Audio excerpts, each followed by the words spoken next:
absurdo. Eu vejo, tá? E eu lanço o seguinte, só pra vocês entenderem, política é força. Vocês entenderam que política é força? Política, no fim do dia, é sobre força. Essa força se exprime, ao final, num regime democrático, em voto na urna, em capacidade de meter voto em uma urna. Mas até botar o voto na urna, você vai ficar exprimindo força. Política é sobre força. Nossos inimigos, que quase sempre em nada creem, nihilistas, zombam da sua crença e exigem que você não tenha crença alguma. Eles querem que você seja o quê?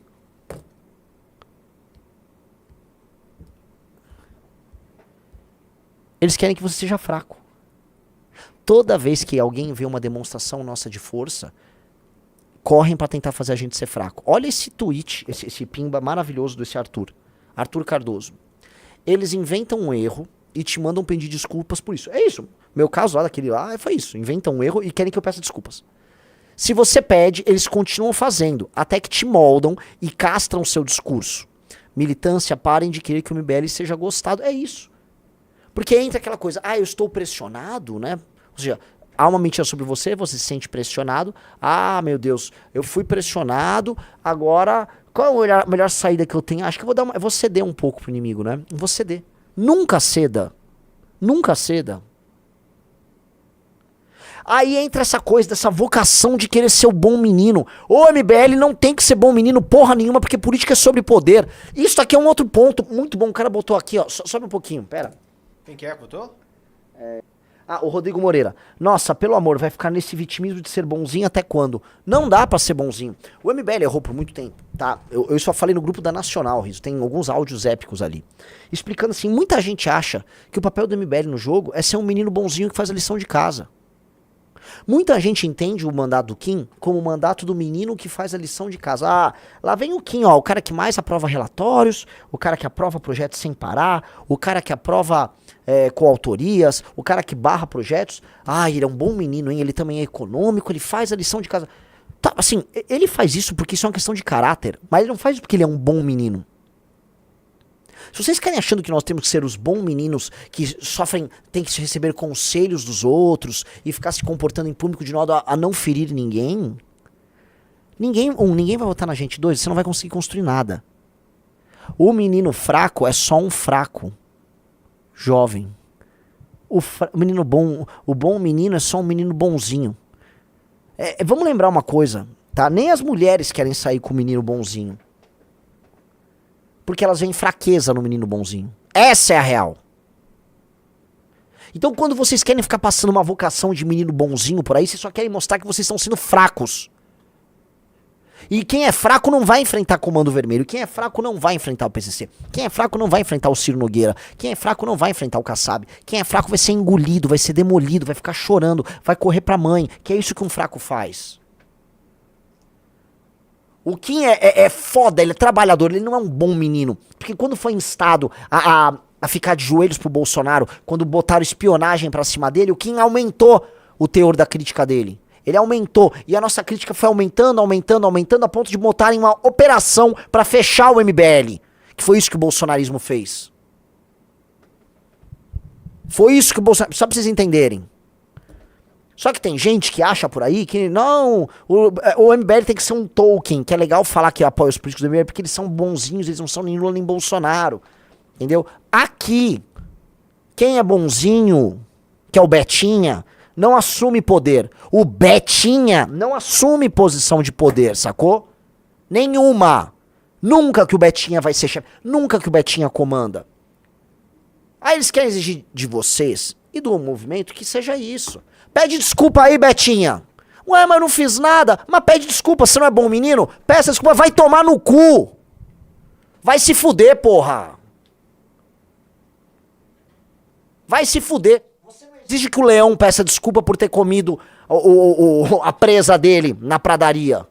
O leão não pede desculpa. Ou a gente é leão, ou a gente é uma presa. Ninguém tá aqui pra ser herbívoro, não. Ou a gente é leão, ou a gente é leão nesse jogo. Porque é um jogo muito perigoso. Ou é leão nesse jogo. Não existe espaço pra fraco.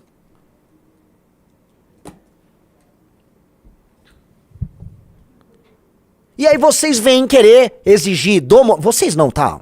A maior parte de vocês não. Mas sempre vem. Ah, não. Faça uma demonstração pública de fraqueza, Riso.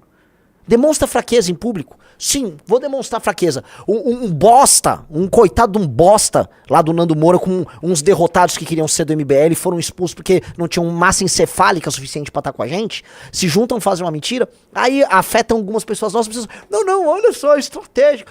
Não sejam isso. Não sejam isso. O leão não pede desculpas. O leão é o leão. No caso, a onça não vai pedir desculpas. A onça não vai pedir desculpa. Entendeu? Isso é diferente de um erro concreto que nem o time tem que... Ó, vou dar um exemplo. Erros concretos. A nossa postura, do ponto de vista de grupo, foi a mais correta durante o áudio do Arthur? Vocês questionaram tudo do Arthur. Muitos de vocês, né? Todo mundo, muita gente do MBL veio a público, olha... No fundo, era só um áudio. O que aquele áudio representa? Nada. Alguém foi ferido por aquele áudio? Não. A guerra continua na Ucrânia, as pessoas estão morrendo lá na Ucrânia, o mundo tá girando, e aquilo era só um áudio. Gerou uma histeria, e aí o militante do MBL, não, peça desculpas, não sei o quê. Peça desculpas do quê? Por mandar um áudio pra falar falando que a Ucrânia era gostosa? É gostosa pra caralho. E daí? Foda-se. O Arthur não tinha que ter pedido desculpas. O Arthur não tinha que ter pedido desculpas. Ele tinha que ter guerreado ali. É pra perder o mandato? Então vamos perder o mandato guerreando. A gente quis ser bom menino ali, imaginando que ia ter a clemência dos outros animais na selva, e os outros animais na selva só queriam devorar a gente. Entendeu? Não se tem... Aprendam isso, porque é sobre força. Lembra que eu falei, se você tem uma crença, você precisa entender que você vai ter o sacrifício relacionado à crença. O primeiro sacrifício que vai morrer, sabe o que é? É a ideia de que você vai ser bonzinho e de que você não vai ter arestas e não vai machucar pessoas no processo. Quando eu falo mal, eu tô falando metaforicamente. Você não vai ferir egos, você não vai machucar os pruridos de algumas pessoas no processo. Vocês, se vocês quiserem mudar o Brasil, entendam uma coisa. A gente não vai enfrentar o crime... Vamos falar dos nossos planos mais óbvios? A gente não vai enfrentar o crime organizado se a gente não assumir, no mínimo, 2 governos estaduais. A gente não vai enfrentar o crime organizado se a gente não tiver depois o comando do governo federal. Mesmo no comando do governo federal, a gente não vai derrotar o crime organizado se a gente não articular uma frente e tiver uma atuação com muita força junto ao meio jurídico, junto ao Ministério Público, junto às polícias e junto às Forças Armadas. Outra coisa, tá? Só pra gente listar aqui. Outro dos nossos objetivos é mudar o sistema de incentivos da política brasileira, que é uma máquina promotora de picareta. Você não vai conseguir derrotar o Centrão se você não eleger grandes lideranças resolutas. Você não vai conseguir enfrentar o Centrão se você não tiver no meio pessoas dispostas a fazer um sacrifício tão grande, que inclui, no meio desse sacrifício, no coração do sacrifício, o renunciar das delícias da vaidade de ocupar a posição de poder, isso de um lado, isso para os mais fracos, e do outro os riscos de perder o seu mandato defendendo, por vezes, o que é profundamente ora impopular ou o que vai te colocar armas, vamos dizer, desproporcionais de um lado e de outro. Vai ser muito difícil. Se você não alcançar essas posições de poder, se você não for muito resoluto na sua função, você não vai a lugar algum. E aqui eu vou sair do MBL, da política, eu vou devolver para vocês para a vida pessoal. Não é sobre isso a vida pessoal de vocês? Quantas oportunidades você perdeu na tua vida? E quantas chances por falta daquela ousadia, daquele fogo, que você estava sentindo fogo dentro de si, mas você se reprimiu e você não deixou aquele fogo te empurrar para frente? O homem, a única coisa que importa, veja só, boa parte dos trabalhos do ser humano, meus amigos, vão ser substituídos por inteligência artificial nos próximos anos. Foda-se a técnica. Foda-se tua profissão, foda-se teu ofício. O que vai te restar no final como homem? Como homem, quando a inteligência artificial chegar aí? Sabe qual foi a única coisa que vai nos qual será a única coisa que vai nos diferenciar desses bichos? Desculpa, desses bichos, desses robôs? A tua vontade. É a vontade que move o mundo. É a vontade. E o meio, esse fogo que te faz fazer coisas, criar coisas. A vontade que faz um cara escrever um puta de um livro, escrever uma sinfonia. A vontade que o cara fazer um grande filme. A vontade do cara conquistar o mundo conhecido, fazer uma nave e se meter no espaço sideral. É a vontade. É a vontade que move o mundo. É esse fogo, é essa força.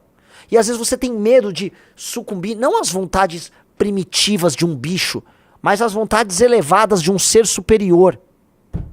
Quantas vezes a vontade vem e você arrega pra vontade? Você arrega porque você não confia em si. Quantas vezes? Todos nós fazemos isso. Todos nós fazemos isso. Eu faço isso, vocês fazem isso. Só que os nossos sonhos começam a ficar muito distantes de nós quando a gente não consegue levar a nossa vontade à frente. E toda vez que a gente leva a nossa vontade à frente, isso é um ato de coragem. Isso é um ato de coragem, galera. E você é um covarde toda vez que você nega isso. E vocês vão reparar, tá? Que aos homens que você admira, os homens superiores, houve a prerrogativa da vontade de todas as ações deles. Então, quando eu falo do Alexandre aqui, por que eu falo tanto da porra do Alexandre? Ele quis conquistar o mundo. Marxista tenta explicar a história, né, em cima de, não, veja só as correlações, as relações materiais, sei lá, a sociedade escravista época, o comércio, blá blá blá, blá, blá. Ô, meu amigo, o Alexandre, ele tinha um ato de vontade, ele queria conquistar o mundo conhecido e criar um novo mundo sobre ele. Ele tinha um ato de vontade. Não tinha nenhuma necessidade do Alexandre ir pra Bactria, como ele foi. Depois ir pra Índia.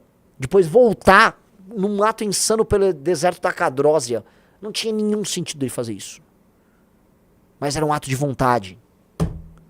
Aqueles jovens adultos, alguns adolescentes que entraram naquelas caravelas e vieram pra cá, estes que são alguns dos homens mais incríveis da história da humanidade, colonizadores, orgulho nosso, sou fruto da colonização desses caras.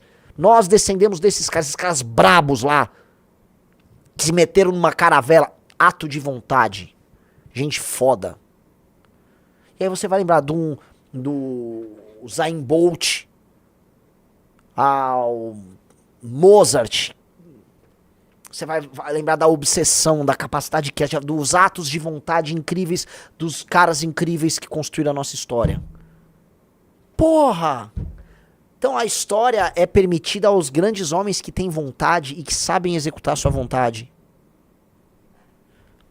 E a infâmia e o silêncio são destinados àqueles que, na ânsia de parecerem bonzinhos pros outros, só não são nada. Se vocês querem, veja só, vocês estão pedindo pra gente fazer coisas pra entrar na história. A gente vai tentar. Podemos fracassar no processo. Na verdade, né, na roleta de apostas da vida, mais provável é que a gente dê errado, mas pode ser que não dê, que a gente não fale. E aí? Quais são as decisões que nós vamos tomar que vão nos levar à vitória? O Carl Hawk falou, Ayrton Senna não era bonzinho na pista. O Ayrton Senna é um exemplo disso, né? O Ayrton Senna era, antes de tudo, vou botar aqui, um jovem sensível. Repararam como o Ayrton Senna estava o tempo todo com um semblante introspectivo e melancólico. Até vai no meu Twitter, eu dei um RT numa foto dele ali, né? Ele tá sempre com um semblante introspecto, remoendo alguma coisa, sempre melancólico. O Ayrton Senna é aqui, ó. Repara, as fotos, quase nunca o Ayrton Senna tá sorrindo. Quase nunca. Ele sempre tá com essa cara. E repara como tem algo que não bate, que ao mesmo tempo que ele tá ali, parece que remoendo alguma dor ou com uma reflexão interna. Ele na pista, ele era um leão. O Ayrton Senna era um leão. O Ayrton Senna, se precisasse bater a 280 por hora no coleguinha na pista pra se vingar de um roubo que ele teve no ano anterior, ele bate. O Ayrton Senna tacou o carro. O Ayrton Senna tacou a porra do carro dele a 280 por hora num colega de trabalho dele, tá? Num ato que muitos qualificaram como suicida, porque ele precisava fazer uma vingança, porque estavam roubando ele naquele ano. Fizeram trocar a posição do pole position justamente pra prejudicar o Ayrton Senna nesse GP. Ele falou, me roubaram no passado, vê se vai me roubar esse ano. O Ayrton Senna foi bom menino ali, Rizzo? Não. O Ayrton Senna foi bonzinho? Não. Tecnicamente o Ayrton Senna errou. O Ayrton Senna pediu desculpa por ter errado. O Leão pediu desculpa? Não. O Ayrton Senna se vingou. E o Prost, que é outro leão do outro lado, sabia que o Ayrton Senna fez. O que o Prost fez? Vida segue. Eles são duelistas. A regra dos duelistas é a regra dos duelistas.